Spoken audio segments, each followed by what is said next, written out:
Hello everyone! I hope you're ready for another adventure because today Wayne reads Owl Moon by Jane Yolen.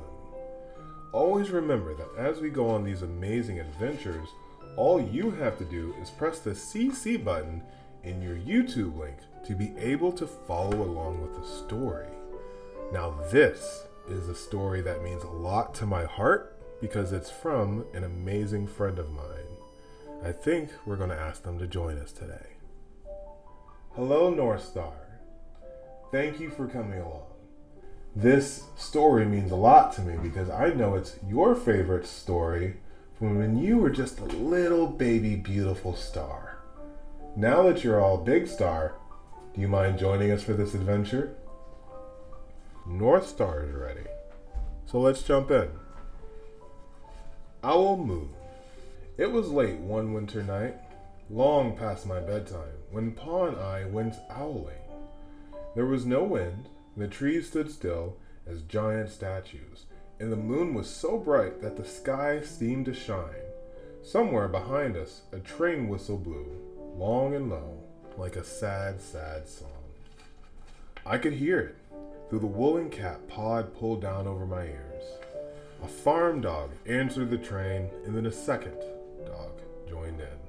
They sang out, trains and dogs, for a long time, and when their voices faded away, it was as quiet as a dream. We walked down towards the woods, Pa and I.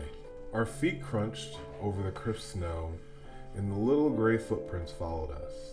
Pa made a long shadow, but mine was short and round. I had to run after him every now and then just to keep up, and my short, round shadow bumped after me. But I never called out. If you go owling, you have to be quiet. That's what Pa always says. I had been waiting to go owling with Pa for a long, long time. We reached the line of the pine trees, black and pointy against the sky, and Pa held up his hand. I stopped right where I was and waited. He looked up as if searching the stars, as if reading a map up there. The moon made his face into a silver mask. Then he called, "Woo-hoo! Woo-hoo!" The sound of a great horned owl. "Woo-hoo! Woo-hoo!" Snowy owl. Again he called out, and then again. After each call he was silent, and for a moment we both listened. But there was no answer. Pa shrugged, and I shrugged. I was not disappointed. My brothers all said sometimes there's an owl, sometimes there isn't. He walked on.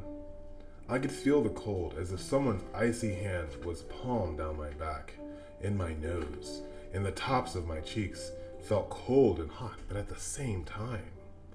But I never said a word. If you go owling, you have to be quiet and make your own heat. We went into the woods. The shadows were the blackest things I had ever seen. They stained the white snow. My mouth felt furry, for the scarf over it was warm and wet. I didn't ask what kinds of things hide behind black trees in the middle of the night. When you go owling, you have to be brave. Then we came to a clearing in the dark woods. The moon was high above us. It seemed to fit exactly over the center of the clearing, and the snow below it was whiter than the milk in a cereal bowl. I sighed, and Pa held up his hand at the sound. I put my mittens over my scarf, over my mouth, and listened hard. And then Pa called, "Woo-hoo! Woo-hoo! Woo-hoo! Woo-hoo! Woo-hoo! Woo-hoo!" I listened and looked hard. My ears hurt, and my eyes got cloudy with the cold. Pa raised his face to call out again, but before he could open his mouth, an echo came threading its way through the trees. "Woo-hoo! Woo-hoo! Woo-hoo!" Pa almost smiled, then called back, "Woo-hoo! Woo-hoo! Woo-hoo!" just as if he and the owl were talking about supper, or about the woods, or the moon, or the cold. I took my mitten off the scarf, off my mouth, and I almost smiled too. The owl's call came closer, from high up in the trees in the north edge of the meadow. Nothing in the meadow moved. All of a sudden, an owl shadow, part of the big tree shadow, lifted off and flew right over us. We watched silently with the heat of our mouths, the heat of all the words we had not spoken. The shadow hooted again. Parl turned on his big flashlight and caught the owl just as it was landing on a branch. For 1 minute, 3 minutes, maybe even 100 minutes, we stared at one another. Then the owl pumped its great wings and lifted off the branch like a shadow without a sound. It flew back into the forest. Time to go home, Pa said to me. I knew then I could talk. I could even laugh out loud. But I was a shadow as we walked home. When you go owling, you don't need words or warm or anything but hope. That's what Pa says.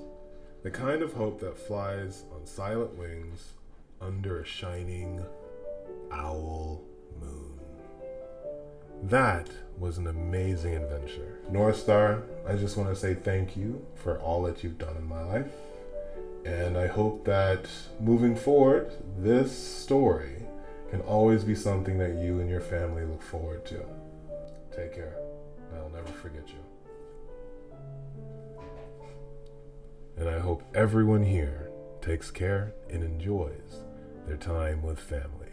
And hopefully, if you go owl hunting, know that you have to be brave and you have to be quiet. Next time you see an owl moon. Take care, everyone, and I can't wait to see you on the next adventure. Bye-bye!